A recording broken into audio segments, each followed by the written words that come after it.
अस्सलाम वालेकुम नाज़रीन, प्रोग्राम में वाक़े भली कार था चऊं। नाज़रीन, मुत्तहिदा क़ौमी मूवमेंट जे ऑपोज़िशन जे इतिहाद में शामिल थियण खां पोइ टेबल्स टर्न थी चुकियूं आहिनि ऐं हाणे हुकूमत जेका पोजीशन ही हुकूमत क़ौमी असम्बली अंदरि पंहिंजी अक्सरियत विञाए चुकी आहे, अक़लियत में तब्दील थी चुकी आहे नंबर्स जे हिसाब खां। ऐं ऑपोज़िशन हाणे हुकूमत जी सीट ते अची चुकी आहे, यानी अक्सरियत जेका अॻु हुकूमत वठी हाणे उहा ऑपोज़िशन वटि अची चुकी आहे।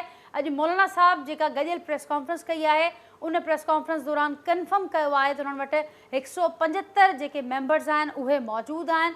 इहो उहो तादादु आहे जेको बाक़ी मेंबर्स खां सवाइ उन्हनि ॿुधायो आहे। उनखां कुझु ई देरि खां पोइ डेवलपमेंट्स जारी हूं। तव्हां सभिनी ॾिठो हूंदो त सिंध हाउस अंदरि जेके पाकिस्तान तहरीक इंसाफ़ जा बाग़ी मेंबर्स आहिनि, MNAs ॿुधाया पिया वञनि त 22 MNAs उते मौजूदु आहिनि। ऐं उनखां पोइ जेको टोटल अंग साम्हूं अचे पियो उहो 196 यानी 196 उहो अंग साम्हूं अचे पियो। इंतिहाई अहम तरीन डेवलपमेंट्स अॼोके ॾींहं जो हिसो बि रहियूं आहिनि। उन सां गॾोगॾु अॼु पहिरां अॻु ॼाणायो वियो त जेको सहाफ़ियुनि सां मुलाक़ात थींदी वज़ीर आज़म साहब जी, उन मुलाक़ात दौरान उहो ख़त जंहिंजो ज़िक्र कयो वियो आहे त उहो मुबैना धमकियुनि ते बदल ख़त आहे। मुल्क जे हवाले सां वज़ीर आज़म साहब जे हवाले सां उन में अदम एतमाद जी ॻाल्हि बि थियल आहे। उहो ख़त उन सहाफ़ियुनि खे ॾेखारियो वेंदो। मुलाक़ात त थी आहे पर सहाफ़ियुनि खे ख़त न आहे ॾेखारियो वियो। ॿुधायो वियो आहे त अहिड़ो ख़त एग्ज़िस्ट ज़रूरु करे थो। उन सां गॾोगॾु उन खां अॻु वफ़ाक़ी कैबिनेट जो हिकु अहम इजलास थियो। उन हंगामी इजलास दौरान ॼाणायो पियो वञे त कैबिनेट जे मेंबर्स खे उहो ख़त ॾेखारियो वियो आहे। ऐं उनखां पोइ वज़ीर आज़म साहब जे ख़िताब जे हवाले सां बि अॻु ऐलान कयो वियो आहे। उनखां पोइ हाणे अहिड़ा इतला बि कुझु साम्हूं आया आहिनि त उहो जेको वज़ीर आज़म साहब जो ख़िताब हो उहो पिणु मुअख़र थी चुको आहे। ही समूरियूं बैक टू बैक डेवलपमेंट्स थियनि पियूं। हिन वक़्तु जेका पोजीशन आहे गॾियल प्रेस कॉन्फ्रेंस में ऑपोज़िशन धुर हाणे मुतालबो कयो आहे ऑपोज़िशन जे नेताज़ वज़ीर आज़म साहब खां त अव्हां जेका अख़लाक़ी तौर ते हिन वक़्तु जेका सूरत हाल आहे, अव्हां अक़लियती वज़ीर आज़म बणिजी चुका हो, अव्हां अक्सरियत विञाए चुका हो, इन करे अव्हां इस्तीफ़ा ॾेई करे हलिया वञो। पर अञा ताईं जेके खिलाड़ी आहिनि कप्तान जी टीम जा उहा इहा ॻाल्हि कनि पिया त असीं आख़िरी बॉल ताईं विढ़ंदासीं। उहा आख़िरी बॉल ताईं विढ़ण जी ॻाल्हि कनि पिया। इहो बि ॼाणाइनि पिया त हीअ जेका साज़िश जो ज़िक्र असीं कयूं था उहो बि हक़ीक़त ते ॿधल मामिलो आहे, धमकियुनि वारो मामिलो बि हक़ीक़त ते ॿधल आहे। ऐं हिन वक़्तु जेका सूरत हाल आहे ऐं तव्हां ॾिसिजो त वोटिंग वारे ॾींहं ते कीअं सूरत हाल तब्दील थिए थी। हिन वक़्तु बि इहा ई ॻाल्हि कई पई वञे। समूरे मामलनि ते तफ़सीली डिस्कस कंदासीं।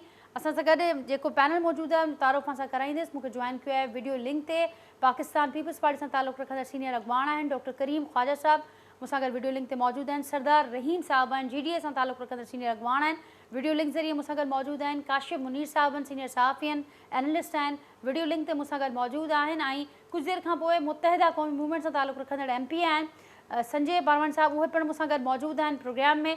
सिद्रा इमरान साहिबा पाकिस्तान तहरीक इंसाफ़ सां तालुक़ु रखंदड़ MP आहिनि, उहे पिणु कुझु देरि में मूंखे प्रोग्राम में जॉइन कंदियूं। सभिनी महिमाननि खे भलीकार चवां थी प्रोग्राम में। ऐं इजाज़त सां अव्हां ॿियनि महिमाननि जी इजाज़त सां आगाज़ करे था वठूं। असीं डॉक्टर साहब खां आगाज़ था करे वठूं। डॉक्टर साहब, जेका समूरी सूरत हाल आहे प्रेस कॉन्फ्रेंस में असीं ॿुधूंसीं ॿियूं ॻाल्हियूं त कीअं ऑपोज़िशन हाणे अॻियां जो इरादो रखे थी, पर इंतज़ारु हो सभिनी खे त हीअ जेको मुआहिदो थियो आहे ऐं शहबाज शरीफ़ साहब इहा ॻाल्हि कई त रुॻो 20 मिंटनि में ज़रदारी साहब समूरा मामला तइ करे छॾिया, त उहो मुआहिदे जो सभिनी खे इंतज़ारु हो त शायदि इन प्रेस कॉन्फ्रेंस दौरान बि कुझु ॿुधायो वेंदो त केसि ताईं हीउ मुआहिदो मुस्तक़िल आहे, आर्ज़ी बुनियादनि ते आहे, ॿियो कहिड़ियूं शयूं तइ थियूं आहिनि मुआहिदे खे वठी करे, उहा तिश्नगी रहिजी वई। महिरबानी नाजिया, मुआहिदो थी वियो ऐं साइनिंग जेके ज़मानती आहिनि मौलाना साहब, शहबाज शरीफ़ साहब, अख्तर मैंगल ऐं तारिक मक्सी साहब उहे ज़मानती आहिनि। ज़रदारी साहब उन्हनि खे 20 मिनट्स में हिननि खे MQM जे दोस्तनि खे राज़ी ऐं मुतमिन करे छॾियो अलॉन्ग विद बिलावल साहब। सो सुठी ॻाल्हि आहे त चीज़ूं थी वियूं आहिनि ऐं इंशाल्लाह जेके बि चीज़ूं आहिनि उहो ॿई जेके मुस्तक़िल बुनियाद ते सिंध में रहंदड़ जेके कम्यूनिटीज़ आहिनि ऐं ॿई जेके कम्यूनिटीज़ आहिनि या ॿई पॉलिटिकल पार्टीज़ आहिनि उहो सिंध जी इंटेग्रिटी, सिंध जे मफ़ादनि जे ख़िलाफ़ कोन वेंदियूं। ॿई पार्टीज़ ऐं ॿिया जेके ज़मानती आहिनि ऐं प्रीवियसली बि इन्हनि सां असांजा अलायंसिस बि थिया आहिनि, मुआहिदा बि थिया आहिनि। 88 खां ऑनवर्ड्स इन्हनि सां नून लीग बि वाइदा करे चुकी आहे इन्हनि सां पीर पगारे साहब वारनि बि करे चुका आहिनि। बिल्कुलु फेली जेका पीर साहब पगारे जी आहे ऐं PTI वारा बि करे चुका आहिनि। त मुंहिंजे ख़्याल सां इमरान ख़ान मां जान बि छुटे, जेको पाकिस्तान खे आइसोलेट करे वेठो आहे। हाणे वरी नया ड्रामा शुरू कई आहे त मुंहिंजे ख़िलाफ़ बैन अवी साज़िश आहे। बहितर इहो आहे त उहो अशरफ गनी वांगुरु प्लेन में चढ़ी करे भॼी वञे, या पोइ जाम सादिक अली वांगुरु लॉन्च में चढ़े भॼी चवंदो हो जाम सादिक मरो। त हाणे इहे ड्रामेबाज़ी, इहे इंटर ऐं मैट्रिक वारा स्टूडेंट्स इहे चीज़ूं कंदा आहिनि। साज़िश ठही आहे, ही ठही आहे, उहो ठही आहे। हिन कम कहिड़ो कयो आहे? थर्ड वर्ल्ड खे जोड़ियो आहे या को इंटरनेशनली को अहिड़ो कमु कयो आहे जेको हिन जे ख़िलाफ़ साज़िश थिए? हीअ त नॉन सीरियस माण्हू आहे। ठीकु जंहिंसां टेलीफोन ते केरु ॻाल्हाइण लाइ तयारु कोन्हे, जंहिंखे दावत में केरु घुराइण लाइ तयारु कान्हे, हाणे चए थो साज़िश मुंहिंजे ख़िलाफ़ ठही आहे। पर हाणे हुकूमत इहा ॻाल्हि बि करे पई त पार्लियामेंट जो हिकिड़ो इन कैमरा इजलास घुराइजे ऐं उन में हीउ ख़त पार्लियामेंट ॾाढो रखियो वेंदो। हिंदुस्तान जी हिकिड़ी मूवी आहे नाज़िया, उहा ॾाढी मशहूरु, असां बचपन में जी ॿुधंदा हुआसीं गाना के चिठी आहे अनु बसनि खे ॿुधाइजे। बाक़ी हाणे ड्रामेबाज़ी छॾे, जान छॾे ठीकु ऐं पंहिंजी उन अददी अक्सरियत लूज़ करे छॾी आहे। ऐं हुन खां वधीक कुझु कोन थो थिए। ठीकु पर हिन मुआदे जे हवाले सां थोरो जेकॾहिं असांखे ॿुधायो आहे, जेतोणीकि नुक़्ता साम्हूं अचनि पिया, पर उन प्रेस कॉन्फ्रेंस में छो न उन्हनि खे हिसो बणायो वियो ऐं गॾोगॾु इहो त ही आर्ज़ी बुनियादनि ते हूंदो, मुस्तक़िल बुनियादनि ते हूंदो, छा हिन जो टाइम ड्यूरेशन ज़हन में रखियो वियो आहे? ऐं अव्हां ॿई पाकिस्तान पीपल्स पार्टी हुजे, मुस्लिम मुत्तहिदा क़ौमी मूवमेंट हुजे, इहे त अहम पार्टियूज़ आहिनि, स्टेक होल्डर्स पार्टीज़, पर उनखां सवाइ बि सिंध अंदरि ॿिया इतिहाद आहिनि, ॿियूं पार्टीज़ आहिनि, छा उन्हनि खे बि ज़हन में रखियो वियो आहे? उन्हनि खे बि मशावरत जो हिसो बणायो वेंदो अॻियां हली हिन मुआदे ते, या हींअर का अहिड़ो उन ते को ॻाल्हि ॿोल थी? डेफिनेटली जी जेके बि पार्लियामेंट जे अंदरि पार्टीज़ आहिनि, नेशनल असेंबली लेवल ते या सिंध असेंबली लेवल ते, असांखे यकीन आहे त पीर साहब पगारे वारा बि आसिफ साहब गॾिजी करे शामिल थी वेंदा। असांखे उमेद इहा आहे ऐं हाणे न त पोइ थी वेंदा। त यकीनन गॾिजी अहिड़ा करे कुझु इतला साम्हूं अचनि पिया त अहिड़ो को राब्तो थियो आहे? मूंसां गॾु सरदार साहब आहिनि, सरदार साहब खां बि असीं पुछूं था, को राब्तो कयो आहे GDA वारनि मुतहिद ऑपोजिशन सां? GDA वारा पीर साहब पगारो ऐं आसिफ साहब वारा तमामु सुठा दोस्त आहिनि ऐं राब्ता हुनजा हमेशह रहिया आहिनि। GDA जे दोस्तनि सां ऐं पीपल्स पार्टी जा हिकिड़े ॿिए सां राब्ता रहिया आहिनि, कोई दुश्मन त कोन आहे। न न अॼोकी जेका सूरत हाल आहे, स्पेसिफिकली अॼु को राब्तो अहिड़ो को अव्हां ताईं अहिड़ी का इतला आहे? मूं चयो न, राब्ता असांजा हिननि सां मुस्तक़िल बुनियाद ते आहिनि। ठीकु हे बि मुस्तक़िल बुनियाद ते रहंदड़ माण्हू आहिनि, असीं बि हिते आहियूं, सदियनि खां राब्ता आहिनि। उहो इन जो जवाबु इहो ई आहे त को राब्ता जी ज़रूरत न आहे त अॼु थियो हुजे या कल्ह थियो हुजे, राब्ता आहिनि। ठीक सरदार साहब, आप कोई बताएंगे हमें, कोई ऐसी कुछ इतलात हैं, कुछ खबरें गर्दिश कर रही हैं कि GDA वालों का भी राब्ता हुआ है मुत्तहिदा अपोजिशन से? नहीं, ये सारी फेक न्यूज हैं। ठीक हमारा मौक़िफ़ बड़ा क्लियर है, पीर साहब का मौक़िफ़ बड़ा क्लियर है कि हम ज़बान के पक्के हैं, जो हमने ज़बान दी है हम उस पर खड़े हैं। बावजूद इसके कि जो PTI की हुकूमत थी, उन्होंने हमारे साथ कोई मशावरत नहीं की अपनी दौर हुकूमत में सिंध के मामलात पर, लेकिन उसके बावजूद भी हम ये जो एक रूहानी सिलसिला है, अगर हमने किसी को ज़बान दे दी है तो हम उससे हटेंगे नहीं। और ये तो सियासत है, कभी कोई ऊपर होता है, कभी कोई नीचे होता है। ये ऊंच नीच जो है सियासत का हिस्सा है और ये दिन भी गुजर जाएंगे। और ये जो मुबारकबाद देता हूँ मैं डॉक्टर साहब को और पीपल्स पार्टी को कि उन्होंने MQM को अपने गोद में बिठा लिया, और MQM वालों को भी मुबारकबाद देता हूँ कि जिसको कल तक वो बुरा भला कह रहे थे और जिसको तमाम कराची के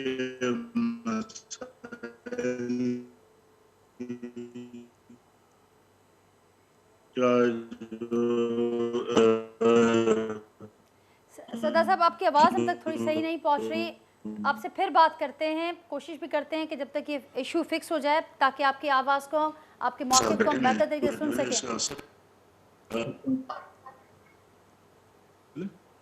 जी सरदार साहब। अब आवाज आ रही है? अब आपकी आवाज ठीक है, कंटिन्यू कीजिएगा। आप जी, मैं यही मुबारकबाद दे कह रहे रहा थे हूँ पीपल्स कि पार्टी और ये एमक्यूएम को। जी जी जी हाँ, क्योंकि एक दूसरे को जिस बुरी तरीके से ये क्रिटिसाइज करते थे, आज जो है वो शीरो शकर हो गए। तो मुबारकबाद के लायक हैं, और सिंध के अवाम भी हैरान हैं, और जो सियासी मुबस्सिरीन है वो भी हैरान हैं। ये जब अपने हलकों में जाएंगे तो फिर इनको ये बताना पड़ेगा कि एमक्यूएम जो है वो अपने सारे जो इनके मौक़िफ़ था कोटा सिस्टम के बारे में, मिसाइल के बारे में, नौकरियों के बारे में, सेक्रेटेरिएट के स्टाफ के बारे में, उन सब चीज़ों को उन्होंने पसे पर्दा डाल दिया, पीछे कर दिया, और सिर्फ जो है वो किसी के कहने पे या इक़्तिदार की खातिर अपना फैसला किया। तो ठीक। बहरहाल ये उनका मौक़िफ़ है, उनकी जमात है, वो जो चाहें वो करें। और लेकिन जो मैं बात कर रहा था असल में कि पाकिस्तान ज़्यादा अहम है, हुकूमतें आती जाती हैं, पाकिस्तान ज़्यादा अहम है। आप देखें कि वही एक्शन रिप्ले है जो जुल्फ़िकार अली भुट्टो साहब के साथ हुआ। वो उसको उनको भी उस राजा बाजार में आके एक ख़त लहराना पड़ा था, जी। और उनको भी इसी तरीके से घेर रहे थे हर तरफ से, एक बैनुल अक़वामी साजिश के तहत। और अलमिया ये है कि उन्हीं की जमात अब उस साजिश में मौजूदा हुकूमत के खिलाफ जो है वो खड़ी है और कॉन्स्पिरेसीज का हिस्सा बनी है। तो ये मुझे नहीं समझ में आती कि ये जमहूरियत जो है का स्वीट रिवेंज है या जमहूरियत के खिलाफ एक रिवेंज है। तो ठीक। क्योंकि जब तक जमहूरियत मजबूत नहीं होगी ये मुल्क तरक्की नहीं कर सकता। पॉइंट टेकन सरदार मैं साहब, समझता लेकिन हूँ उस कि खत को भी लेकर जिसका जिक्र आप भी कर रहे हैं बड़ी स्पेकुलेशंस हो रही हैं और बड़े सवालात उठ रहे हैं उस खत पर भी कि क्यों इतना इंतज़ार किया गया, 7 से लेकर 27 मार्च तक इंतज़ार किया गया, रेलेवेंट फोरम्स को अभी वो लाल में, अभी वो खामोश हैं सारे मामले पर, अगर ऐसा कुछ मामला है भी। सेंसिटिव मामलात है ना, जी। सेंसिटिव मामलात हैं, इसको एकदम से जल्दबाजी इसमें तो होती नहीं है, इसको बहुत सोच समझ कर और चीज़ें होती हैं। और जिस तरीके से पार्लियामेंट के अंदर मेंबरान को तोड़ने की कोशिश की गई, तो शायद प्राइम मिनिस्टर इमरान खान ने ये सोचा कि अब ये वक्त आ गया है कि ये खत की डिटेल्स बताई जाएं। जुल्फ़िकार अली भुट्टो को भी साइरस वांस जो उस वक्त सेक्रेटरी ऑफ स्टेट था अमेरिका का, उसने खत लिखा था। तो वो भी पाकिस्तान की सालमियत और जो सॉवरेनिटी है उसके खिलाफ था। तो वो भी एक जहांदीदा आदमी थे, डिप्लोमेसी के माहिर थे, लेकिन उनको बाजार में आके राजा बाजार में वो खत लहराना पड़ा। तो दोनों अदवार में बड़ी सिमिलैरिटी है।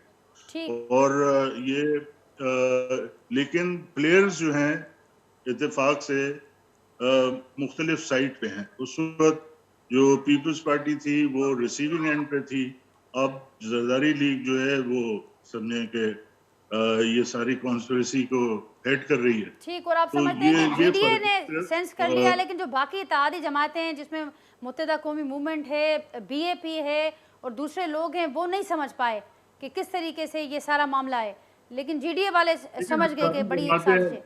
हर फर्द जो है वो अपने जहन और अपने जो है वो उससे जहन से सोचता है और उसका ज़मीर होता है, वो जो भी फैसला करता है उसका हक है, उसका जमहूरी हक है और उसका हक है। लेकिन ये वक्त गुजर जाता है, मैं ये कह रहा हूँ कि ये वक्त गुजर जाता है। अगर इमरान खान फर्क करे नहीं भी होगा तो फिर पाकिस्तान तो चलता रहेगा, ये तो पाकिस्तान को नुकसान नहीं पहुंचना चाहिए। लेकिन इंटरनेशनल कॉन्स्पिरेसीज जो हैं उसमें जब ये लोग पाकिस्तानी लोग शामिल हो जाएं तो सारे पाकिस्तान को नुकसान पहुंचने का खदशा है। ठीक सरदार साहब, आपका पॉइंट आ गया। संजय साहब भी हमारे साथ हैं। संजय साहब, छा चवंदो सरदार साहब जो मौक़िफ़ मां ॿुधो त वक़्तु त गुज़री वेंदो, पर ही जेके किरदार आहिनि इहे माण्हुनि जे ज़हननि में रहिजी वेंदा, इहे तारीख़ में लिखिजी वेंदा त केरु बीठा मुल्क सां, केरु मुल्क सां गॾु न बीठा। वॾी महिरबानी मूंखे फ़ोन ते खणण लाइ। सरदार साहब खे मां हिकु ॻाल्हि चईंदुसि, तव्हां ॾिसो असीं जेको मुआइदो कयो आहे असीं सिंध खे ॾिसी पाकिस्तान खे ॾिसी कयो आहे। असीं कोई पंहिंजे लाइ मफ़ाद लाइ कुझु कोन कयो आहे। तव्हां नुक़्ता पढ़ंदा आहिनि सभिनीनि वटि अची वियो आहे चार्टर ऑफ डेमोक्रेसी जेकी साइन थी आहे, उनमें ख़ाली असीं पंहिंजे वोटरनि लाइ पंहिंजे माण्हुनि लाइ हक़ घुरियो आहे। असीं पंहिंजे लाइ कोई मिनिस्ट्री कोन घुरियूं आहिनि, पंहिंजे लाइ कोई गवर्नरशिप कोन घुरी आहे। असीं कंहिंजे लाइ पंहिंजे पर्सनल लेवल ते एमक्यूएम कंहिंजे लाइ कुझु कोन घुरियो आहे, ख़ाली घुरियो आहे पंहिंजी पब्लिक लाइ, पंहिंजे सिंध लाइ, पंहिंजे पाकिस्तान लाइ। ऐं असीं पाकिस्तान लाइ जेको शइ सही थींदी, जेकी मुफ़ाद में थींदी, उहो अॼु बि कंदासीं, सुभाणे उहो ई कंदासीं। ठीकु ठीकु आहे। सॼे सभु गॾोगॾु हिन ख़त खे वठी करे ॻाल्हियूं थियनि पियूं त हीउ जेको ख़त आहे तमामु अहम मामिलो आहे, हाणे पार्लियामेंट में आणण जो बि फ़ैसिलो कयो वियो आहे, इन खे कीअं पिया ॾिसो?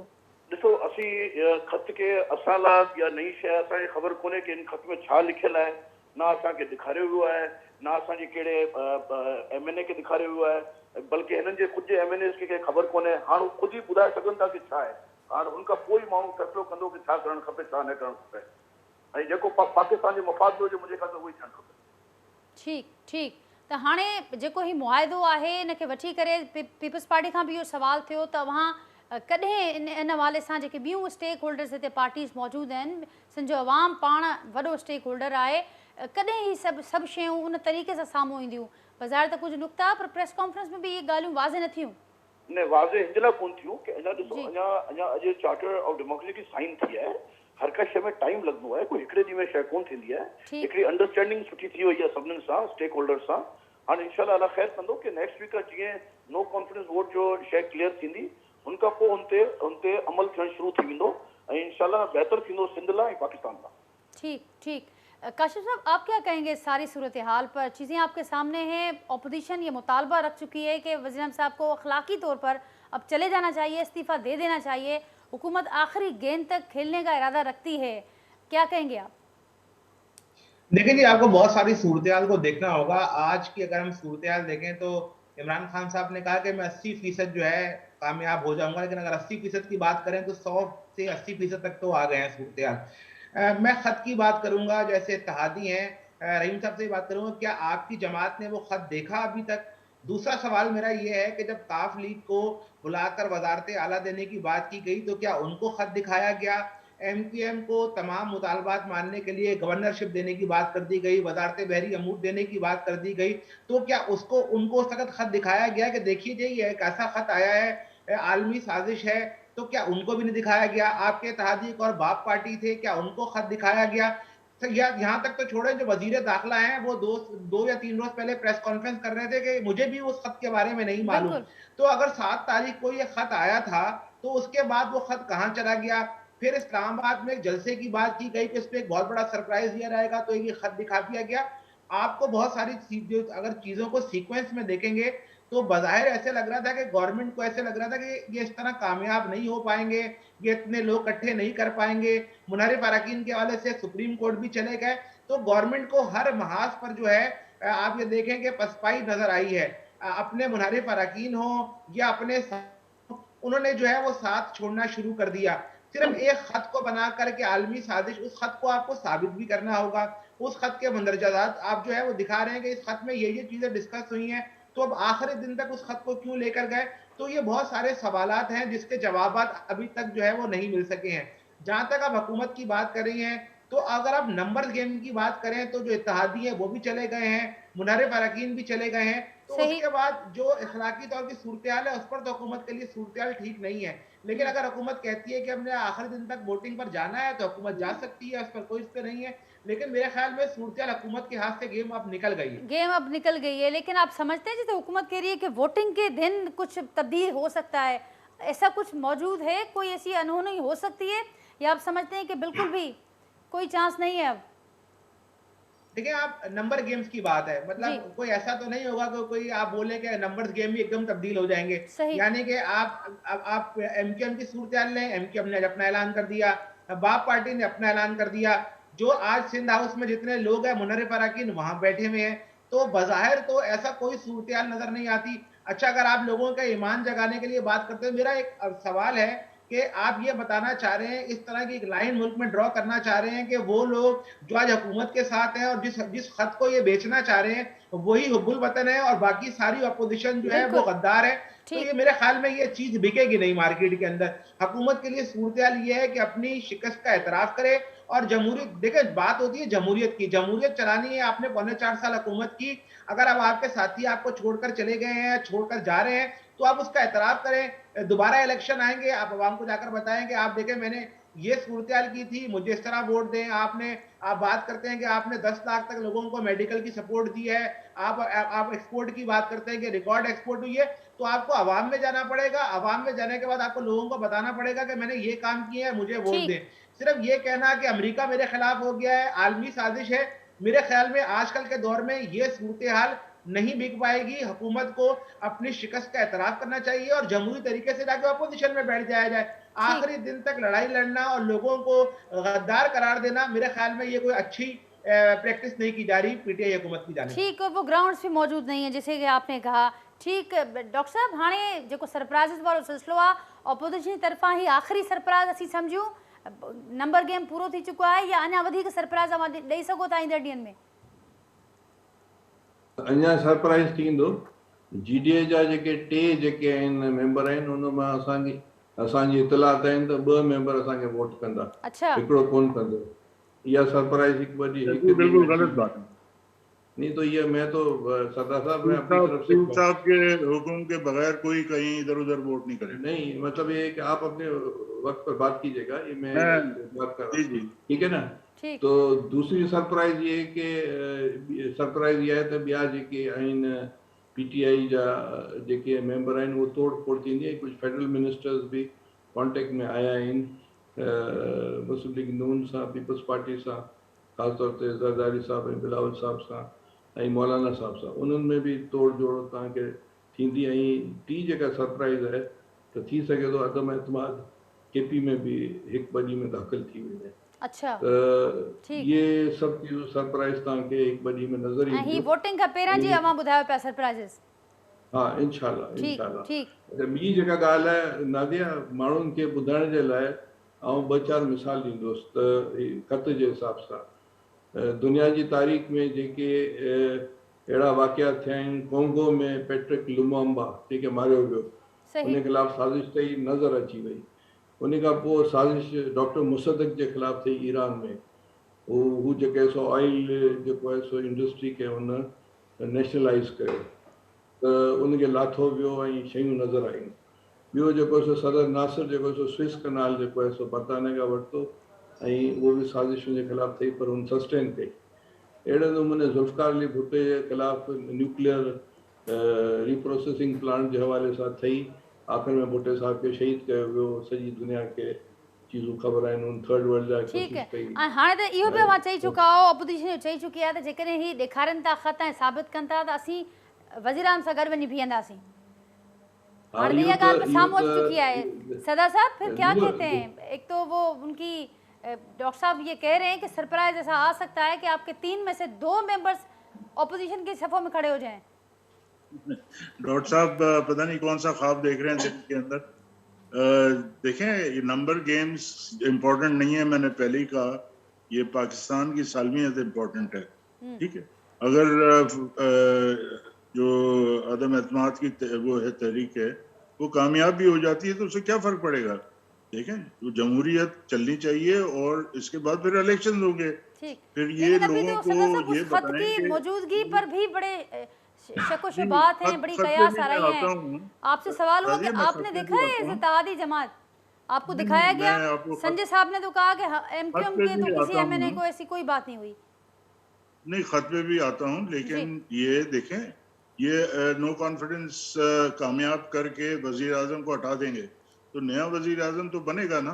जी। तो फिर ये नया वजीर आजम जो है वो एक और जद्दोजहद होगी इनकी कि उसको मुंतखब कराएं और वोट ऑफ कॉन्फिडेंस दिलाएं।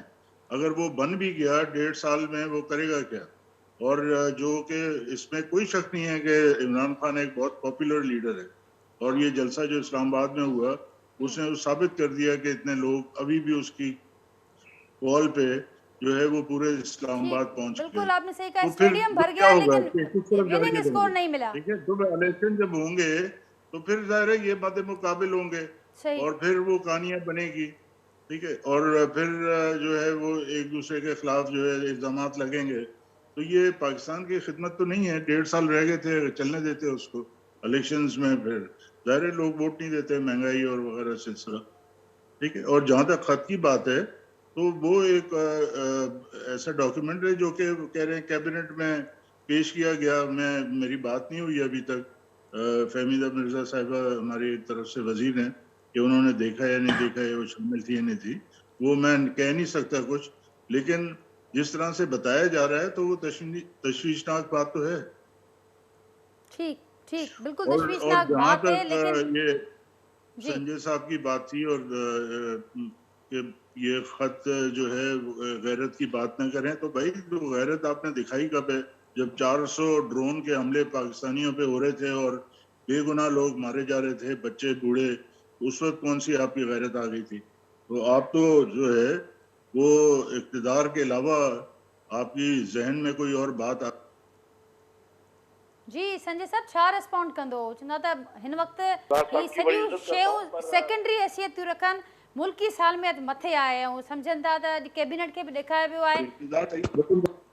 जी अगर ॾेखारे हुआ है असांखे इनकी इंफॉर्मेशन कोन्हे कि छा ॾेखारे हुआ है कैबिनेट में, किथे तव्हां किथे ॿुधो आहे कि छा ॿुधायो हुआ है, छा कयो हुआ है? असांखे त ख़बर कोन्हे इन ॻाल्हि जी। न असां त इहो बि सरदार साहब ॿुधोसीं खे त ख़बर आहे। साफ़नि खे ॾेखारियो वेंदो, पर साफ़नि खे कोन ॾेखारियो वियो। हाँ तो वही मां चवां थो, ॾिसो जेसिताईं तव्हां जेसिताईं असां सां शेयर कोन कंदा, असां नजूमी त आहियूं कोन कंदा, कोई ख़बर पइजी न। ठीक, पर अवां इत्तेहादी रहिया हुकूमत जा डिघो अरसो, अवां जी छा असेसमेंट आहे? छा अवां चओ त अवांखे न ॾेखारियो वियो आहे, पर हुकूमत जेका ॻाल्हि करे पई, ही सॼो मामलो जेको ही मामलो आहे टारे सघे थो? हींअर शयूं जाम लेट थी चुकियूं आहिनि, हिननि खे हर का शइ हाणे शो करणु खपे। हाणे नो शो वारी ॻाल्हि कोन थींदी, हर का शइ शो हुजे, नंबर गेम आहे, पाकिस्तान लाइ असांखे करिणो आहे। ऐं जेको सरदार साहब चवनि था कि भई इक़्तिदार लाइ त ही त ख़ुदि बि त इक़्तिदार ते रहिया आहिनि, कॾहिं अॼु ताईं पंहिंजी पाड़ो ग्रुप जेको आहे कॾहिं इक़्तिदार जे बग़ैर कोन रहियो आहे, हमेशह इक़्तिदार ते रहिया आहिनि। बिल्कुल ठीक, त हाणे जेको मुतालबो साम्हूं अचे, लेकिन जब सिंध दुश्मनी पर पीपल्स पार्टी उतर आई और बेटर निजाम लाई जिसमें एमक्यूएम भी शामिल थी, तो हमने इक़्तिदार को लात मारी और बाहर आ गए और फिर सिंध के अवाम में गए और अवाम की मदद के साथ वो सारी मूव सिंध को बांटने की और सिंध को बेचने की, उसको नाकाम बनाया। तो नाकाम बनाया तो हमने भी तो नाकाम बनाया, हम भी इसी चीज के लिए खड़े रहे। आपने तो पास किया था सिंध बेटो निजाम का एक्ट असेंबली में, आपने ही तो स्पॉन्सर किया था, आपने ही तो पास किया था। पास तो किया था। देखें जो एक सिंध के लिए जो चीज जरूरी होगी वो तो हम करेंगे ना, उसमें आप लोग भी शेयर डालते हैं, जरूरी है आपके नजर में? अभी भी तो सिंध असेंबली में ऑपोजिशन हम आगे, लेकिन आप जो बार्गेन कर रहे थे उसमें तो आपने वो बात रखी नहीं अपने सूबे की। बार्गेन हम कर रहे थे मुल्क के मुफाद में, हम बार्गेन, मैंने आपको थोड़ी देर पहले भी ये बात बोली थी कि हम अपने लिए बार्गेन नहीं कर रहे थे, अपने जात के लिए बार्गेन नहीं कर रहे थे, हम सिंध के लिए और पाकिस्तान के लिए बार्गेन कर रहे थे, हम कोटा सिस्टम की बार्गेन कर रहे थे। हम चाहते थे कि तो हमें थोड़ा सा एजुकेट करें ना, मुल्क के मुफाद में क्या किया आपने? आप चार्टर ऑफ डेमोक्रेसी पढ़ ले, पता चल जाएगा आपको। चार्टर ऑफ डेमोक्रेसी लिखने में मेरा थोड़ा किरदार है, आप पढ़ लेंगे कि इतनी सारी चीजें आप पढ़ ले, चार्टर ऑफ डेमोक्रेसी के वक्त तो आप उनके साथ बैठे थे जिनको चार्टर ऑफ डेमोक्रेसी जिनके खिलाफ लिखा जा रहा था। चार्टर ऑफ डेमोक्रेसी का जो पैराग्राफ 2 है ना, वो आप पढ़ लें अगर आपने उसको। अभी आप परेशान हो रहे हैं, आप परेशान हो रहे हैं बिला वजह थोड़े। अभी नहीं, मैं परेशान नहीं हो रहा, मैं परेशान क्यों होऊंगा भाई, मेरा थोड़ी इख्तियार है। चले ठीक है, हमारे तो 3 मेंबर्स हैं, तो है आप भी पाकिस्तानी ठीक है, हमने 3 मेंबर्स में भी संजय साहब ही गाल थे पई त उहे भी थी सके तो 2 मेंबर्स उन्हनि मां डॉक्टर साहब या गाल कन पिया त थी सके तो ये सरप्राइज साम्हूं अचे तो 2 मेंबर्स अची वञनि होॾे। मुख्य इन जो नॉलेज कोने तो मां गलत बयानी कोन करदस, मुख्य इन नॉलेज कोने। ठीक काशिफ साहब क्या देखते हैं आप, ये जो सरप्राइजेस का सिलसिला है कहाँ तक जाता हुआ देख रहे हैं? वोटिंग के दिन तक ऑपोजिशन कह रही है कि अभी मजीद सरप्राइजेस उन्होंने, डॉक्टर साहब ने कुछ गिनवा भी दिए। देखिए सरप्राइजेस अब कोई बहुत बड़ा सरप्राइज वैसे तो बाहर दिखाई नहीं देता, यानी कि जो नंबर गेम्स थे, मैंने आपसे पहले कहा, जो जिन्होंने इत्तेहादियों ने जाना था वो चले गए, जो मुनहरिफ अरकान थे वो भी आज तकरीबन 22 की तारीख करीब जो अब तक जो है वो सामने आ गए। हाँ, ये सरप्राइज जरूर हो सकता है कि जो हुक्मरान जमात के और लोग हैं वो अपोजिशन की तरफ चले जाएं, क्योंकि जब हुकूमत किसी दूसरे की बन रही होती है तो हमने माजी में इस मुल्क के अंदर देखा है कि जब इक़्तिदार का सूरज किसी का गुरूब हो रहा होता है और किसी का तुलू हो रहा था, लोग उस तरफ चले जाते हैं जहाँ इक़्तिदार की हवा होती है। अब बज़ाहिर इसमें कोई मजीद मुझे सरप्राइज दिखाई नहीं देता। जो पीटीआई की हुकूमत है वो सबसे पहले जब वोट ऑफ नो कॉन्फिडेंस वाली सूरत होगी तो जो अपोजिशन है वो आज तो अपने नंबर दिखा चुकी है, उस दिन भी उसको नंबर कानूनी तौर पर दिखाने होंगे। तो क्या सरप्राइज आप मजीद तौर पर जो है दिखा सकते हैं? यानी वो लोग जो जिनको जाना था वो चले गए और लोग चले जाएंगे, अपोजिशन तो अपनी स्टैंड दिखा चुकी है। ठीक। अच्छा, जो लोग टूटने हैं तो यही हो सकता है कि हुकूमत जो है अपोजिशन के लोग तोड़ और ले। आप तो ये आप सबसे बड़ी समझते हैं सूरत कि हो खत सकती वाला है। मामला भी इस मुसीबत को या इस सिलसिले को हम कहें हुकूमत के हिसाब से वो टाल नहीं पाएगा? खत वाला मामला जैसे मैंने आपसे कहा कि बहुत ज्यादा लेट हो गया, यानी खत वाले मामले में आप जो आज इल्जाम तराशी अगर आप हुकूमत वाले करेंगे अपने साथियों पर, जैसे एमकेएम के पर करें या दीगर अपने साथियों पर करें, तो आपको 7 तारीख के बाद जब वो खत आया था, 8 तारीख, 10 तारीख, 15 तारीख, 20 तारीख, यानी जब तक आप उनको गवर्नरशिप देने को तैयार हो गए, मैरीटाइम की मिनिस्ट्री देने को तैयार हो गए, आप उनको दिखाते जनाब ये खत है, ये मुल्क के खिलाफ है, आपने उस दिन तक तो नहीं दिखाया उनको। आज अगर आप उन पे ये बात करते हैं कि वो खत इतना हौलनाक है, पहली बात तो वो खत का मेमो ज्यादा है, उस खत के हवाले से आप अपने इत्तेहादियों को तो एतमाद में लेते, काफ लीग से वजारत आला उनको देने को तैयार हो गए, क्या आपने उनको खत दिखाया? तो सवाल ये है कि अब चीज का टाइमिंग बहुत अहम है। टाइमिंग बहुत अहम है और हुकूमत ने इस मामले में बड़ी देर कर दी। सिद्रा इमरान साहबा भी हमारे साथ टेलीफोन लाइन पे मौजूद हैं, पाकिस्तान तहरीक इंसाफ से ताल्लुक़ रखन थी MP हैं। सिद्रा साहबा अस्सलाम वालेकुम। नाज़रीन राब्तो मुनक़ती थी वह कोशिश कंदा से उन ये राब्तो करण जी। डॉक्टर साहब मैं कर सकता हूं अगर आप इजाजत दें। सदा साहब आपने क्या कहा? जी सदा साहब। मैंने कहा एक बात कर सकता हूं? बिल्कुल सदा साहब, क्या कहेंगे आप? ये चार्टर डेमोक्रेसी की बात की है जी। उसमें 18th अमेंडमेंट उसी के तनाजुर में आई है। ठीक है, चार्टर डेमोक्रेसी के। जी। तो उसमें जो है क्या आइन में फ्लोर क्रॉसिंग लीगल है या इलीगल है? ठीक, और उस पर आप किससे जवाब चाह रहे हैं? डॉक्टर साहब से?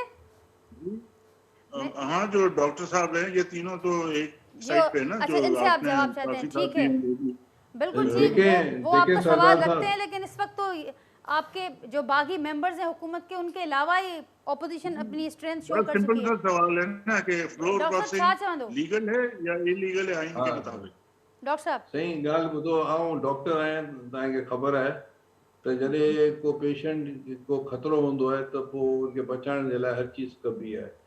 जेका कंस्पायरेसी जेका हैच कई वई आहे पाकिस्तान ते, हिन इमरान ख़ान खे हटाइण इन करे ज़रूरी आहे त हुन इहो कयो पिए त कमिंग इलेक्शन खां पहिरीं अहिड़ा हालात कजनि त आउं वरी 2/3 मेजॉरिटी सां अचां ऐं प्रेसिडेंशियल सिस्टम आणियां ऐं 18 अमेंडमेंट ख़तमु कयां ऐं सिस्टम खे आउं वठी वञां। ये इस्लामाबाद जी फ़ज़ान में ॻाल्हियूं हलनि पियूं, पहिरीं खां हलियूं पिए, ऐं इन चीज़नि खे ॾिसी करे ऑपोजिशन पार्टीज़ सम्झो त हाणे हिन खां टपड़ गोल कराइजे, नंबर 1। नंबर 2, हिन जी ग़लति कार्यनि जे करे पाकिस्तान खे टोटल वेस्ट अमेरिका, फार ईस्ट, मिडल ईस्ट जिते किथे जेको आहे सो आइसोलेशन थी वई।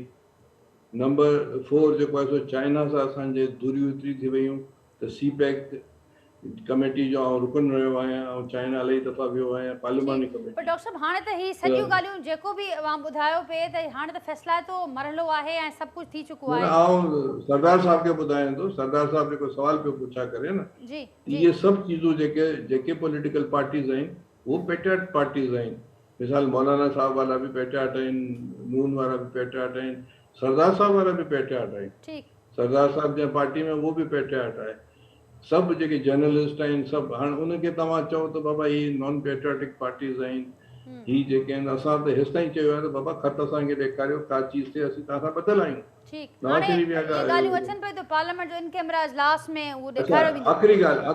आख़िरी ॻाल्हि भई हिनखे अगरि 7 तारीख़ लेटर आयो त नेशनल सिक्योरिटी इदारो आहे न पार्लियामेंट में, उनजी मीटिंग छो कोन कई? उनमें मीटिंग करे हा, उन खां पोइ जेको आहे मुख़्तलिफ़ ॿिया जेके फोरम्स आहिनि जेके पार्लियामेंट लेवल सां, पार्लियामेंट खां मथे, उन सां जिक्र करे। ठीक, बिल्कुल तव्हां जवाब अची वियो। सदा साहब मुतमइन हो गए आप डॉक्टर साहब के जवाब से?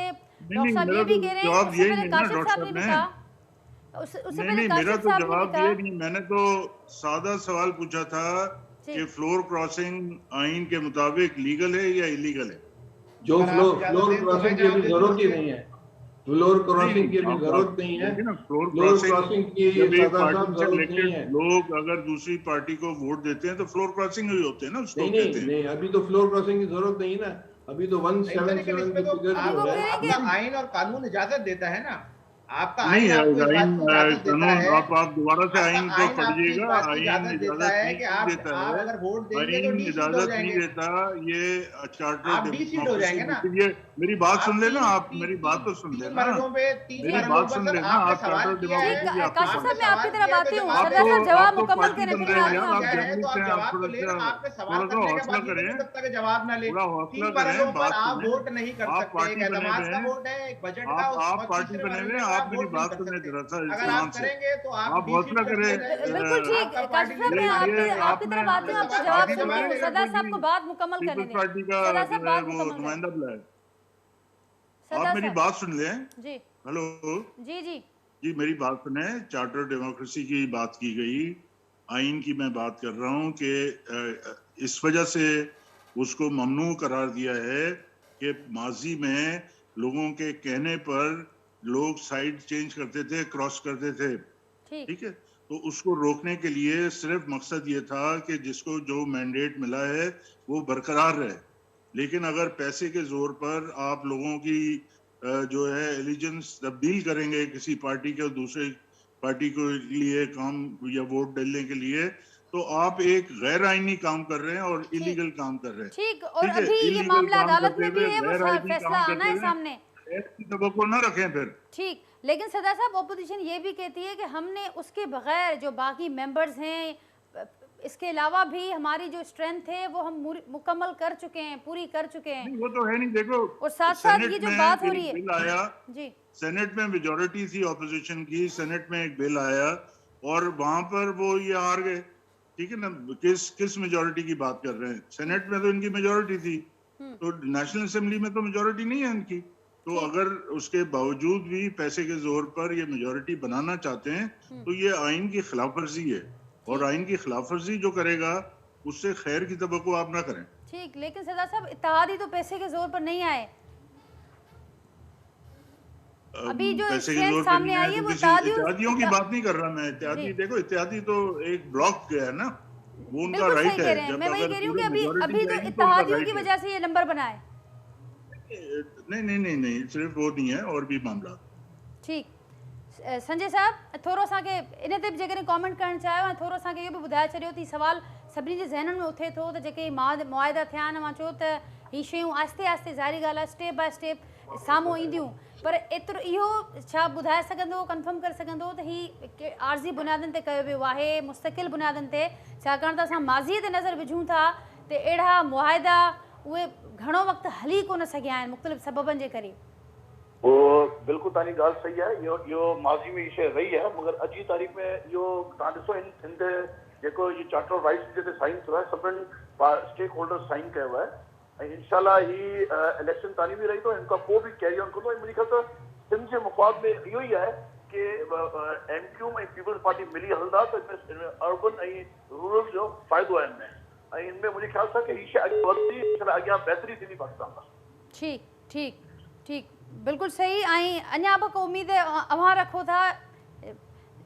सरदार साहब अञा बि मुतमइन नज़र अचनि था, चवनि था हीउ मामिलो हुकूमत जे हक़ में बि थी सघे थो, छाकाणि त खोड़ अहिड़ियूं शयूं आहिनि जेके इलीगल आहिनि, जेके आइन खे वायलेट कंदे कयूं पियूं वञनि ऑपोजिशन पारां। मां इहो सम्झां थो होगा सही फैसला होगा। संजय साहब अव्हां जो आवाज़ मूं ताईं न पियो पहुचे। नहीं, मां इहो चाहियां थो जेको ॾिसो जेको सुप्रीम कोर्ट ॾिसो फ़िलहाल त पाण नंबर गेम इहा पई हले कि जेकी ऑपोजिशन आहे उनमें सभु मिली विया आहिनि, MQ थियो, बाप पार्टी सभु मिली विया आहिनि। हाणे जेको floor crossing, I don't know कि PTI वारा इस पासे केतिरा था अचनि, तो उनजे बगैर ई नंबर पूरो थो थिए थो, बिल्कुलु। भले PTI वारा न बि अचनि, कोई फ़र्क़ु कोन थो पए उनसां। बिल्कुलु, हाणे त अहिड़ी सिचुएशन आहे। बिल्कुलु, मुंहिंजे ख़्याल सां सिंपल नंबर, हिकिड़ो नंबर सिंपल 177 172 जी ज़रूरत आहे, असीं 177 क्रॉस करे विया आहियूं ऑलरेडी, त आई डोंट थिंक सो कि हिनजी कोई ज़रूरत पईंदी बि। ठीक ठीक, सिद्रा इमरान साहब बि असां लाइन ते मौजूद आहिनि। सिद्रा साहब अस्सलाम वालेकुम। जी सलाम नाजिया। जी सिद्धार्थ साहब, क्या कहेंगी आप? यहाँ पर डिबेट हो रही है और यही बात की जा रही है कि बड़ी देर कर दी हुकूमत ने, ख़त दिखाना हो, इत्तेहादियों को मनाना हो, अपने बागी अपने मुनहरिफ अरकान को वापस लाना हो, बड़ी देर कर दी। अब गेम हाथ से निकल गई है हुकूमत के। लेकिन आज सबसे पहली बात कि पाकिस्तान के वसी तर मफाद में किसी को मनाने की समझाने की जरूरत होनी नहीं चाहिए। हर पाकिस्तानी शहरी का फर्ज भी है, जिम्मेदारी भी है, और वो अरकान जो किसी भी असेंबली के मेंबरान है, हम तो ओथ उठाते हैं, हम तो हल्फ लेते हैं पाकिस्तान से वफादारी का। पाकिस्तान इस हल्फ के बाद इमरान खान को या किसी को भी जरूरत नहीं होनी चाहिए किसी को पाकिस्तानियत की तरफ लाने की या उसका जमीर जगाने की या उसको मनाने की।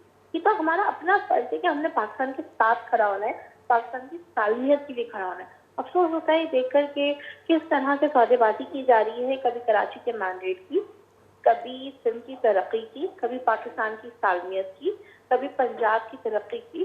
तो ये तो पाकिस्तान के अवाम के आगे वो बातें एक्सपोज होगी जो हमेशा से वज़ीर आज़म इमरान खान ने कहा कि ये तमाम पॉलिटिकल पार्टी जिस तरह गठजोड़ करेंगी तो अपने मफाद के लिए करेंगी, ये अपनी करप्शन की दौलत को बचाने के लिए करेंगी, ये पाकिस्तान की बेहतरी के लिए नहीं खड़ी। ये तो इनका अपना अमल इस बात को एक्सपोज कर रहे हैं। आप मुझे बताएं, लेकिन अब अकेली नहीं है, आज 2 हफ्ते आपके मेंबर्स भी हैं उनके साथ, आपके इत्तेहादी भी उनके साथ हो गए हैं। अब वो अकेली नहीं है। मैं बिल्कुल यही कह रही हूँ कि पाकिस्तान का हर पॉलिटिकल पार्टी जो इस वक्त पाकिस्तानियों के साथ नहीं खड़ी, पाकिस्तान के मफाद में नहीं खड़ी, पाकिस्तानी कौम के मफाद में नहीं खड़ी, उसको पाकिस्तान का वोटर जान भी रहा है, पहचान भी रहा है, और वोटर याद जरूर रखेगा कि वही पॉलिटिकल पार्टी जो पिछले 2 हफ्ते पहले आपको सड़कों पे घसीट रहे थे, मार रहे थे, और आप कह रहे थे कि हमारी तस्दीर हो रही है, कराची के शहरियों की तस्दीर है, कराची के मैंडेट की तस्दीर है। आज वही पार्टी जाके पीपल्स पार्टी के साथ मुआहदे कर रही है, खत किताबत करके, और वो मुआहदे जिसकी भी जरदारी साहब का कहते हैं ना मशहूर जमाना डायलॉग है कि जी ये मुआहदे कोई आसानी सहीफा नहीं होते। तो बस अफसोस है सियासत के नए नए रंग सामने आ रहे हैं, लेकिन मुझे खुशी है वोटर के सामने आ रहे हैं। वोटर बहुत समझदार है, शऊरमंद है, और इंशाअल्लाह वो बेहतरीन। ठीक, तो आपके कहने का मतलब अब आप ये वक्त पर छोड़ रहे हैं कि वक्त बताएगा कि किसने क्या किया, किसने कितना सही किया और किसने गलत किया। ऑपोजिशन ने मुतालबा रखा है, वो कहते हैं कि अब की जो सिचुएशन है उसमें अक्सरियत ख़त्म हो चुकी है आपकी हुकूमत की। वज़ीर आज़म साहब अक़लियती वज़ीर आज़म बन चुके हैं, तो अखलाकी तौर पर उनको इस्तीफ़ा दे देना चाहिए। ये अक्सरियत और अक़लियत का जवाब सिर्फ उस वक्त आएगा जब वोट डाला जाएगा, वोट गिना जाएगा और वोट हाजिर होगा। महफिलों में बैठने से, सिंध हाउस के खाने खाने से, लोगों के साथ मुशावरत करने से, मीडिया टॉक करने से, मुआहदे लिखने से नहीं होगा। आईन और कानून के मुताबिक जब वोट होगा तब फैसला होगा वज़ीर आज़म। तो ऐसा क्या आप लोग करेंगे? क्योंकि अगर मुनहरिफ अरकान को हम छोड़ भी देते हैं तो उसके बावजूद भी मौलाना साहब के मुताबिक 175 उनके पास हैं। आपकी बड़ी 2 अहम इत्तेहादी जमातें अब उनके साथ हैं, अपोजिशन की सफ़ों में हैं। इसके अलावा आज़ाद मेंबरान भी उनके साथ हैं। देखिए नंबर गेम जो है ना पॉलिटिक्स में हमेशा फ्रेजाइल होता है। किसी को भी नहीं पता जब तक वोट कास्ट नहीं होता कि वो वोट कहाँ खड़ा है। सही दिखाया कुछ जाता है सियासत के मैदानों में और किया कुछ जा रहा होता है। मैं समझती हूँ मौलाना साहब और बाकी पीटीएम अपना काम जारी रखे और हौसला भी रखे, इंतजार करें, वोट होने तो दें, नंबर सरप्राइजेस खत्म हो गए या अभी आप लोग देने का कोई इरादा रखते हैं? बात ना करें। सरप्राइजेस खत्म हो गए हुकूमत की जानिब से? देखिए हुकूमत की जानिब से किसी भी वक्त किसी भी तरह का सरप्राइज दिया जा सकता है। वज़ीर आज़म इमरान खान पाकिस्तान के वज़ीर आज़म है, मुकम्मल कंट्रोल उनके पास है, तमाम अथॉरिटी उनके कलम के नीचे है। तो किसी भी वक्त कोई जबरदस्त सरप्राइज अपोजिशन के लिए आ सकता है। अपोजिशन तैयार है और होशियार भी रहे। ठीक, बहुत शुक्रिया सिद्रा, आपका बहुत शुक्रिया। अपोजिशन तैयार भी रहे और होशियार भी रहे। मेरे पास जस्ट 30 सेकंड्स हैं। काशिफ साहब 1 लाइनर आप ऐड करना चाहेंगे इस पर? नहीं, बात सिंपल आसान ये है कि उन्होंने जैसे कह भी दिया कि वोट के दिन तक हम सबको इंतजार करना चाहिए। अब जिस दिन वोटिंग होगी उस दिन सूरत वाज़े हो जाएगी, लेकिन कि क्या कौन किसकी साइड और किसकी साइड नहीं है। बज़ाहिर नंबर्स गेम में अपोजिशन का पलड़ा भारी है, देख लेंगे जब तक वोटिंग नजर आ जाएगी सूरत। ठीक, मेरे पास टाइम है तो हम क्विकली एक लाइन ले लें इनकी। जी डॉक्टर साहब, सरदार साहब, क्विक आपकी आखिरी आपको नाजिया आउं तव्हांखे हिकिड़ी ॿी बि ॻाल्हि चवां जी त जेको आहे सो चौधरी परवेज़ इलाही वारनि खे हिननि जेको आहे सो टेलीफोन्स कया ऐं अननोन नंबर्स खां ऐं चयूं त बाबा तव्हां इमरान ख़ान सां रहो, पोइ हाणे हिननि खे पाण चवंदा त असांखे इहो फर्ज चौधरी या शेख रशीद वारनि या अलिफ बे जीम वारनि असांखे ब्लफ कयो त बाबा हू मथां जेके टेलीफोन ईंदा आहिनि उन्हनि चयो त बाबा न छॾियो, असांखे हिननि चीट कयो आहे। सो हाणे चौधरी परवेज़ इलाही वारा बि पशेमान आहिनि त हुननि खे ब्लफ करे हिन पासे शामिलु कयो वियो ऐं मूंखे ईअं लॻे थो त सरदार साहब वारनि सां बि ईअं न थिए। तो सरदार साहब ठीक है डॉक्टर साहब टाइम पूरो थी वियो आहे। इंशाल्लाह ज़रूर अवां सां ईंदड़ के जेके प्रोग्राम्स हूंदा उन्हनि में ज़रूर इन शयुनि खे डिस्कस कंदासीं। ऐं जीअं त काशिफ साहब बि इहा ॻाल्हि कई, सरदार साहब बि इहा ॻाल्हि कई, हाणे वक़्तु एतिरो बचो कोन्हे।